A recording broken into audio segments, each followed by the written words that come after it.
வாழ்க வளமுடன். அனைவருக்கும் சிவகாரி அன்பான வணக்கம். இந்த வீடியோவில் அதை பற்றி பார்க்க நிஃப்டி மற்றும் பேங்க் நிஃப்டி அடுத்த நகர் என்னன்னு பார்ப்போம். அதுக்கு முன்னாடி சப்ஸ்கிரைப் பண்ணிங்க. வீடியோ முடியல வீடியோ பிடிச்சிருந்தா லைக் பண்ணுங்கள், ஷேர் பண்ணுங்கள், கமெண்ட் பண்ணுங்கள். உடனுக்குடன் அப்டேட்டுக்கு டெலகிராம் லிங்க் டிஸ்கிரிப்ஷனுக்கு ஜாயின் பண்ணிங்க. சரி, வாங்க வீடியோக்குள்ளே போவோம். நம்ம என்ன சொல்லியிருந்தோம், என்ன நடந்துன்னு ஃபஸ்ட்டு பார்ப்போம். நம்ம என்ன சொல்லியிருந்தோம்னா 22,350ங்கிறது ஸ்ட்ராங் சப்போர்ட்டாக வாய்ப்பு இருக்கும், சப்போர்ட்டாக இருக்கும். அது பிரேக் பண்ணும் பட்சத்தில் மார்க்கெட் வந்து 22,280ங்கிறது ஸ்ட்ராங் சப்போர்ட்டாக இருக்கும். இந்த இடத்துல பையிங் இருக்க வாய்ப்பு அப்படிங்கிற மாதிரி சொல்லியிருந்தோம்.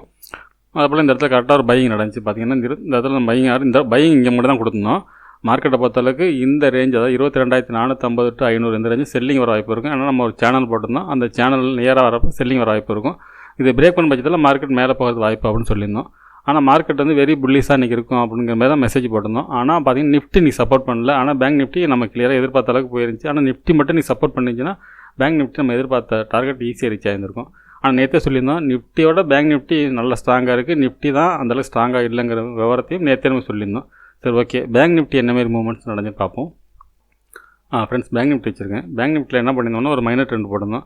இது பிரேக் பண்ண பட்சத்தில் மார்க்கெட்டை பொறுத்தவரைக்கும் இந்த எல்லோ ஜோன்ட்டு வந்து பையிங் இருக்க வாய்ப்பு இருக்குது அப்படின்னு சொல்லியிருந்தோம். ஒருவேளை இந்த ஆல் டைம், அதாவது ரீசெண்டாக போன நேற்றோட ஹையை பிரேக் பண்ண பட்சத்தில் மார்க்கெட் மேல் நோக்கி போக வாய்ப்பு அப்படிங்கிற சொல்லியிருந்தோம். அதே போல் பார்த்திங்கன்னா மார்க்கெட்டை பொறுத்தளவுக்கு நிஃப்டி சப்போர்ட் பண்ணிச்சுன்னா மார்க்கெட்டை பொறுத்தளவுக்கு நம்ம இந்த 47,909ங்கிறது ஈஸியாக ரீச் ஆகிருக்கும். அது நிஃப்டி சப்போர்ட் பண்ணாதனால தான் மார்க்கெட் பெருசாக மூவ் ஆக முடியல. சரி, ஓகே. நாளைக்கு என்ன மாதிரி நகர வாய்ப்புன்னு பார்ப்போம். அதுக்கு முன்னாடி ஃபின் நிஃப்டி சொல்லியிருந்தோம், என்ன நடந்துன்னு பார்ப்போம். ஃப்ரெண்ட்ஸ், ஃபின் நிஃப்டி வச்சுருக்கேன். ஃபின் நிஃப்டியில் தான் சொல்லியிருந்தோம் மைனர் ட்ரெண்ட் ஒன்று இருக்குது. அது பிரேக் பண்ண பட்சத்தில் மார்க்கெட்டை பொறுத்தளவுக்கு 20,900 அப்படிங்கிற இடத்துல சப்போர்ட்டுக்கு வாய்ப்புன்னு சொல்லிட்டு இந்த இங்கே பை இங்கே மட்டும் தான் வாய்ப்புன்னு சொல்லியிருந்தோம். அதேபோல் இந்த டேவை ஹையை பிரேக் பண்ணால் மார்க்கெட் மேல் நோக்கி போக வாய்ப்புன்னு சொல்லியிருந்தோம். ஆனால் மார்க்கெட்டை பொறுத்தளவுக்கு நம்ம சொன்ன இடத்துல சப்போர்ட் எடுத்துச்சு, ஆனால் டே ஹையை பிரேக் பண்ண முடியல. அது காரணம் நிஃப்டி. சரி, ஓகே ஃப்ரெண்ட்ஸ், நாளைக்கு என்ன நடக்க வாய்ப்புன்னு பார்ப்போம்.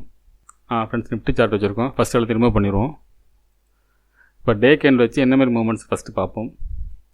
இப்போ டே கேண்டில் பொறுத்தளவு பார்த்தோம்னா கிளியராக நேற்று பார்த்திங்கன்னா ஒரு டோஜி போட்டிருக்காங்க. அதுக்கு மேலே பையான மார்க்கெட் மேல் நோக்கி போக வாய்ப்புன்னு சொல்லியிருந்தோம். ஆனால் பார்த்திங்கன்னா மார்க்கெட் அந்த ரேஞ்சுக்குள்ளே போகலை. ஆனால் அந்த லோவும் பிரேக் பண்ணல. மறுபடியும் பார்த்திங்கன்னா ஒரு ஹேங்கிங் மேன் போட்டு தான் முடிச்சிருக்காங்க. இப்போ மார்க்கெட்டை பொறுத்தளவுக்கு இது ஹேங்கிங் மேன் சொன்னோம்னா இது மேலே இருந்தால் ஹேங்கிங் மேன், இந்த இடத்துல ஹேமர் கூட சொல்லலாம். இது மிடில் உள்ள கேண்டில். இது சப்போர்ட் லெவலில் வந்தால் மட்டும் தான் நம்ம வந்து ஹேமர்னு சொல்ல முடியும். ரெசிஸ்டன்ஸ் லெவலில் இருந்தாலும் நம்ம ஹேங்கிங் மேனே வச்சுப்போம். சரி, ஓகே. அது என்ன கேண்டில் இருந்தாலும் பரவாயில்ல.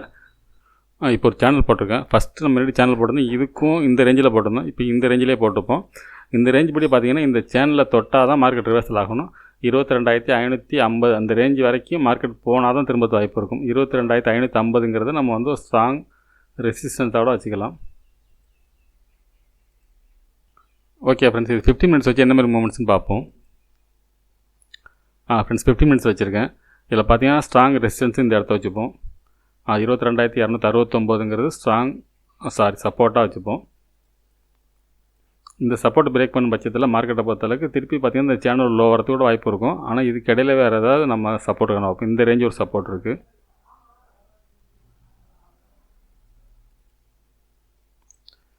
ஆ 22,229ங்கிறது ஒரு ஸ்ட்ராங் சப்போர்ட். ஒருவேளை இந்த சப்போர்ட் பிரேக் பண்ணாலும் இந்த சப்போர்ட்டில் சப்போர்ட் இருக்கிறது வாய்ப்பு இருக்கும். மார்க்கெட் இங்கேருந்து பை ஆகிறது வாய்ப்பு இருக்கும். இது பிரேக் பண்ண பட்சத்தில் தான் மார்க்கெட்லேருந்து இறங்கிறதுக்கான வாய்ப்பு இருக்கும். இந்த ரெண்டு கோடுக்கு இடையில தான் மார்க்கெட் வந்து பை ஆகிறது வாய்ப்பு அதிகம். அதே போல் ரெசிஸ்டன்ஸ்னு எடுத்துட்டோம்னா இந்த ரேஞ்ச், அதாவது நேற்று போன ஹை நம்ம சொல்லியிருந்தோம் அதே இடம் தான்.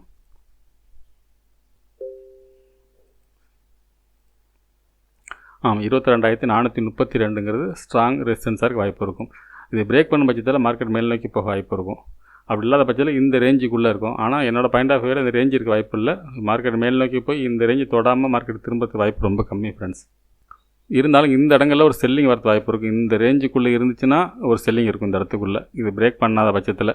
அப்படி இது பிரேக் பண்ண பட்சத்தில் மார்க்கெட் வந்து இந்த லைனுக்கு மேலே மார்க்கெட் ஒரு 5 மினிட்ஸ் க்ளோசிங் இருந்தாலே மார்க்கெட்டை பொறுத்தளவுக்கு மேல் நோக்கி போகிறதுக்கான வாய்ப்பு இருக்கும். இந்த ரேஞ்சு இந்த மிடிலெல்லாம் ட்ரேட் பண்ணுறது கொஞ்சம் ரிஸ்க்கு. இதுக்குள்ளே பண்ணாமல் இருக்கிறது பெஸ்ட்டு. ஒன்று இந்த இடம் வந்து பை பண்ணலாம், இல்லைனா இதுக்கு மேலே வந்தால் பை பண்ணலாம், இல்லைனா செல் பண்ணுறா இருந்தால் இந்த ரேஞ்சில் வந்தால் புட் ஆப்ஷன் எடுக்கலாம் ஃப்ரெண்ட்ஸ். ஓகே, பேங்க் நிஃப்டி பார்ப்போம். ஃப்ரெண்ட்ஸ், பேங்க் நிஃப்டி வச்சுருக்கோம்.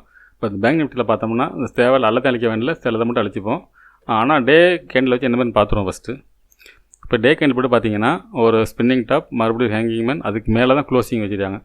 அதனால் மார்க்கெட்டை பொறுத்தளவுக்கு இந்த இன்றைக்கி போனால் ஹையை பிரேக் பண்ண பட்சத்தில் வெரி புல்லிஷாக இருக்க தான் வாய்ப்பு. நிஃப்டி சப்போர்ட் பண்ணுச்சுன்னா, இப்போ இன்றைக்கி சப்போர்ட் பண்ணதுனால தான் இது போக முடியல. இன்றைக்கி இந்த ரேஞ்ச் என்னை பொறுத்தளவுக்கு இந்த நேற்று சொன்ன டார்கெட் ரீச் ஆகிறதுக்கு நிறைய வாய்ப்பு இருந்துச்சு. நிஃப்டி சப்போர்ட் பண்ணல. ஆனால் இப்போயும் மார்க்கெட் வந்து பேங்க் நிஃப்டி வெரி புல்லிஸில் தான் இருக்குது. மார்க்கெட் மேலே போகிறதுக்கான செட்டப் தான் அதிகமாக இருக்குது. இருந்தாலும் நாளைக்கு எக்ஸ்பெரி அது என்ன மாதிரி மூமெண்ட்ஸ்னு பார்ப்போம். 15 மினிட்ஸ் வச்சு ஃப்ரெண்ட்ஸ் 15 மினிட்ஸ் வச்சுருக்கேன். இந்த எல்லோ ஜோனை மட்டும் இடம் மாற்றிடுறேன் கொஞ்சோண்டு. பார்த்தீங்கன்னா 47,700 47,200 to 240 இந்த ரேஞ்சில் இந்த ஜோனை மட்டும் மாற்றிட்டேன். இதுக்கு மேலே இருக்கும் பட்சத்தில் மார்க்கெட் மேல் நோக்கி போகிறதுக்கான வாய்ப்பு ரொம்ப அதிகம். இந்த லெவல்ஸையும் எடுத்துருவோம், கொஞ்சம் மாற்றிடுவோம். ஆமாம், சப்போர்ட்டுங்கிறது 47,196ங்கிறது ஸ்ட்ராங் சப்போர்ட்டாக இருக்கும். அதாவது இன்றைக்கி போன லோ, இன்றைக்கி போன ஹைன்னு பார்த்தீங்கன்னா 47,737, அது ஸ்ட்ராங் ரெசிஸ்டன்ஸாக எடுத்துக்கலாம். இந்த இடங்களில் அதாவது இப்போ மிடில் ட்ரேட் பண்ண மாதிரி நமக்கு நல்லது. ஏன்னா நிஃப்டி சப்போர்ட் பண்ணனால இந்த ஏரியாக்குள்ளே நமக்கு தேவையில்லை. மார்க்கெட்டை பொறுத்தளவுக்கு இந்த 47,200 இந்த ரேஞ்சில் வந்தால் பை பண்ணுறதுக்கான வாய்ப்பு இந்த இடத்துல இருக்கும். இந்த இது பை பண்ணலாம். இது இறங்கினா மட்டும்தான் நம்ம செல்ஃப் புட் ஆப்ஷன் போகலாம். இந்த இடத்த பிரேக் பண்ணலாம். ஆனால் பிரேக் பண்ணுறதுக்கு வாய்ப்பு கம்மின்னு தான் எனக்கு தோணுது. அப்படி இல்லை, இந்த இடத்த 47,737 பிரேக் பண்ணும் பட்சத்தில் மார்க்கெட்டை பொறுத்தளவுக்கு 47,900 48,300 இந்த ரேஞ்ச் வரைக்கும் போகிறதுக்கான வாய்ப்பு ரொம்ப அதிகம். இன்னும் சொல்லப்போனால் 48,600 கூட தொடர்றதுக்கு வாய்ப்பு இருக்கும். இதை நம்ம வந்து கலரை மாற்றிக்குவோம். இப்போ இருக்க கேண்டில் செட்டப் படி இந்த ரேஞ்சு போகிறது வாய்ப்பு இருக்கும். ஆனால் நாளைக்கு பேங்க் நிஃப்டி எக்ஸ்பெரி, அதனால செல்லர் கண்ட்ரோலில் வந்துச்சுன்னா மார்க்கெட் வந்து ஒரு சைட்வேஸோட முடியாது வாய்ப்பு இருக்கும். சைட்வேஸ்னால் இந்த ரேஞ்சுக்குள்ளேயே, அதாவது 47,700 டு இந்த 200 47,200 இந்த 500 பாயிண்ட்டுக்குள்ளே மூவ் ஆகிறதுக்கு கூட வாய்ப்பு இருக்கும். ஏன்னா நாளைக்கு எக்ஸ்பெரினால. அப்படி இல்லாத பட்சத்தில் நாளைக்கு ஒரு கேப் அப் இந்த மாதிரி இருந்துச்சுன்னா மார்க்கெட் வந்து வெரி புல்லிஷாக இருக்கிறது வாய்ப்பு இருக்கும் ஃப்ரெண்ட்ஸ்.